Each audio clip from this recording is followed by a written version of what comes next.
What's going on, muchachos y muchachas? You're back. Landman Flipped History Classroom. You're here for another lesson. Let's dive in. The title is there. Write it down, kids, if you're already watching.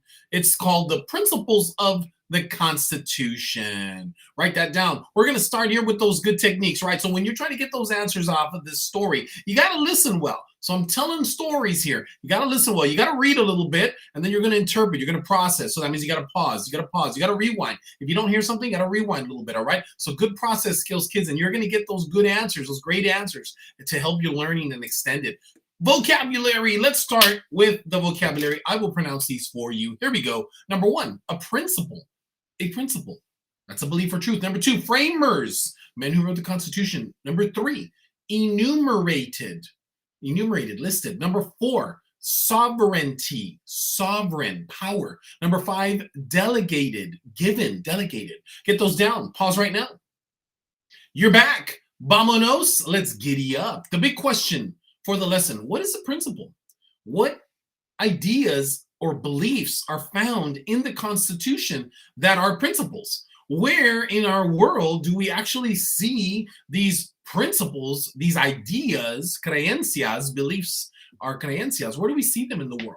Well, let's go back to our founding father, James Madison, who wrote the Constitution at the convention. And in his mind, he's thinking about and reflecting on how can America's government improve. So look at that thought bubble. He's going to call it a more perfect union. The founding fathers are going to call America's governing body a more perfect union. So the future should reflect that.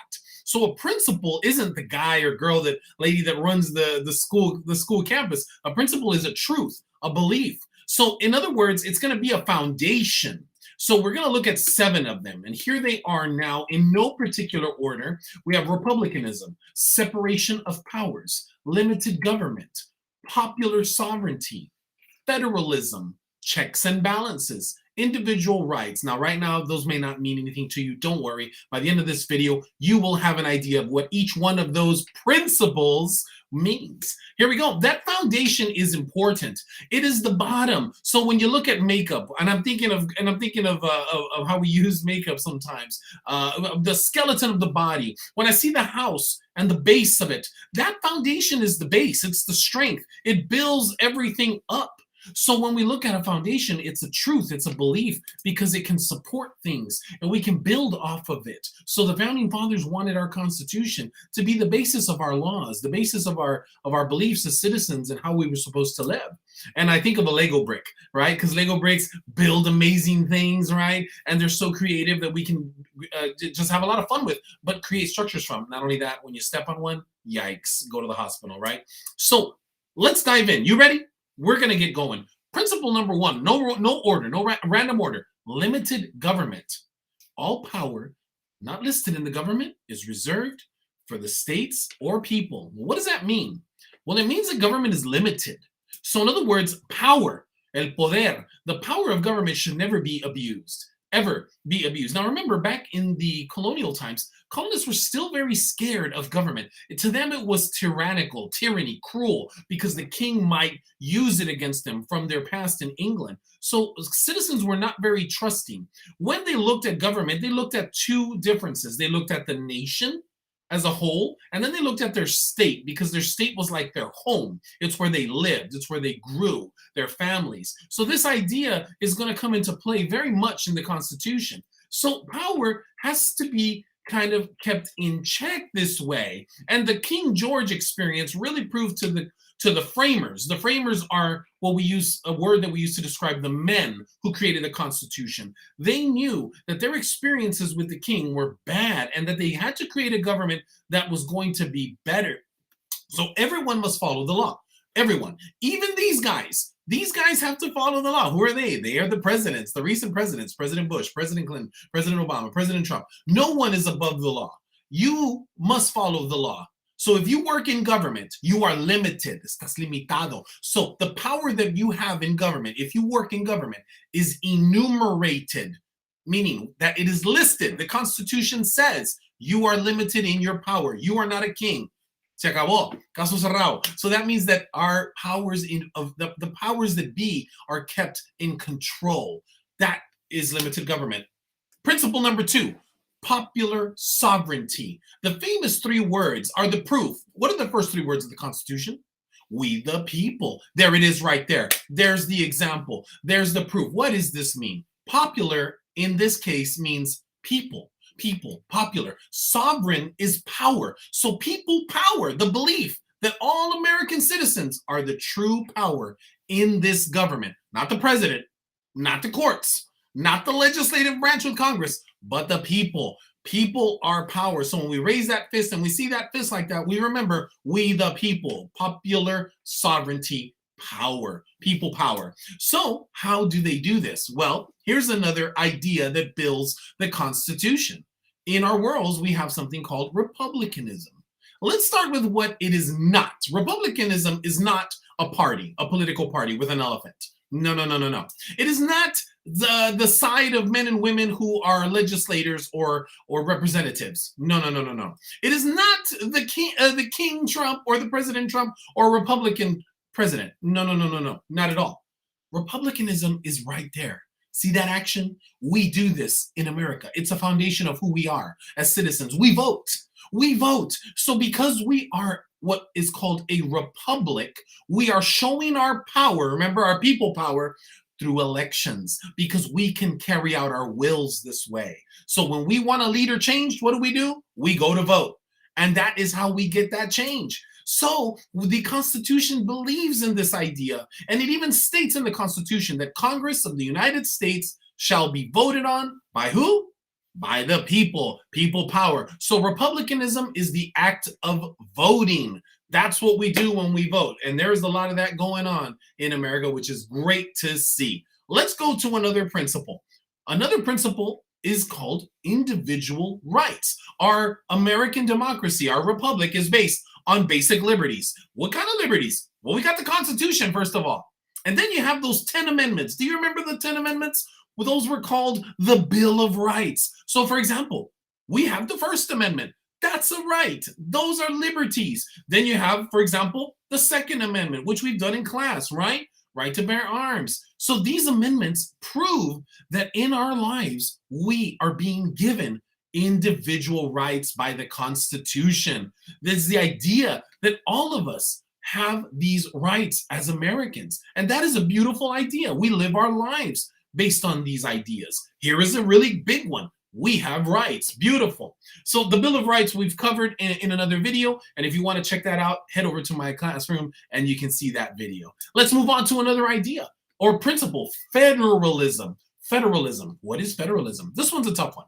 It's the idea that the government shares power between the federal national government and the states. So in other words, when we think of power in government, we have to kind of remember that power can be shared. So in class, I'll usually do a symbol like this, meaning divide or share. So when we see it, think of Texas as a state, but then think of the nation, the United States being a government power. So Texas has a state power and the nation has the federal power or the government power. It's divided, power is shared. So let's look at a quick little Venn diagram. The powers of the federal government can be something like declare war. Maybe we need to go to war with an enemy, or we need to make money for citizens. Powers that are displayed by the federal government are called delegated. They are given in the Constitution, meaning the Constitution says the country can do these things. But then the states have a power too, right? Because they're sharing. So they have to have a different name. For example, schools can be made in states, so states can make those decisions.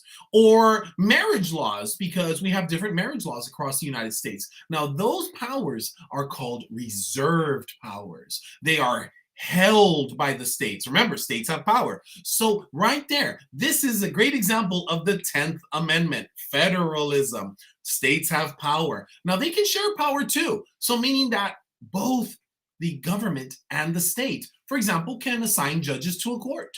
Judges are important because courts help decide issues that we have in life. Or here's one that we're not too crazy about. They can also do taxes. They can impose taxes. So they can charge you tax. They can charge your parents taxes on goods that you buy, or taxes on land or homes that you live on. So power is shared and divided this way so that not only one center of it can go to American democracy. So in other words, one place won't have all of the power concentrated. It can be divided, and by dividing it, it makes it safer for people to not abuse that power. There's the idea, not abusing power. Let's go into the principle of separation of powers. So we have an English philosopher by the name of Baron de Montesquieu, and he heavily influenced the founding fathers. He wrote that the idea of government power should be separate, and that the framers did this to keep the branches of government separate. Now, do you know your branches of government?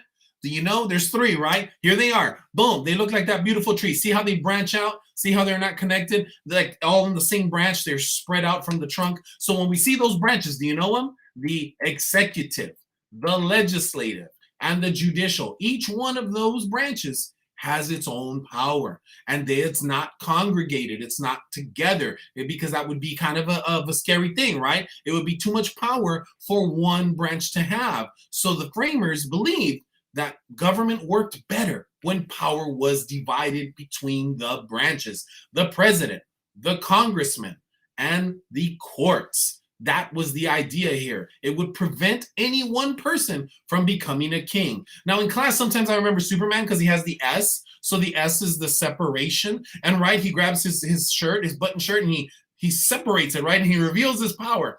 That is a beautiful a little analogy to how I see separation of powers in government. I see Superman separating his shirt and his power is revealed. And that's what the branches do right there. Awesome.